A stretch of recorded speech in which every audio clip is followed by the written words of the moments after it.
Fake video बनवून social मीडियामधून उमेदवारांची बदनामी सुरू असल्याची तक्रार मुंबईच्या प्रभाग क्रमांक 160 मधील उमेदवार राजेंद्र पाखरे यांनी केली। फेक व्हिडिओ बनवणाऱ्या विरोधात घाटकोपर पोलीस ठाण्यात तक्रार दाखल करण्यात आली आहे। मतदानाच्या एक दिवस आधी असे प्रकार घडल्यानं राजेंद्र पाखरेंकडून तात्काळ कारवाईची मागणी करण्यात आली आहे। आणखी माहिती घेत आपले प्रतिनिधी गोविंद तुपेंकडून। गोविंद,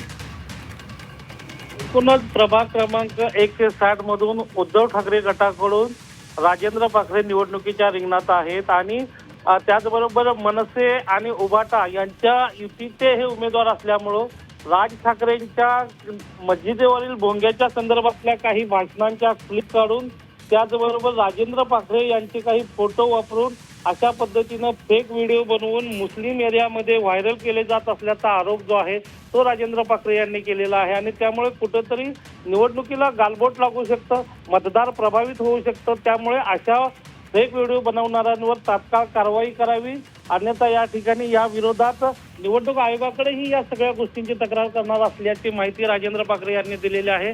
आणि अशा पद्धतीने बदनामी करण्याचा डाव असल्याचाही आरोप जो आहे तो राजेंद्र पाखरे यांनी केल्याचं पाहायला मिळतंय।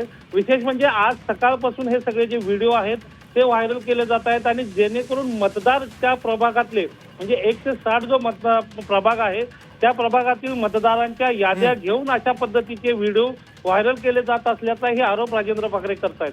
ठीक आहे, धन्यवाद या सगळ्या माहितीबद्दल गोविंद।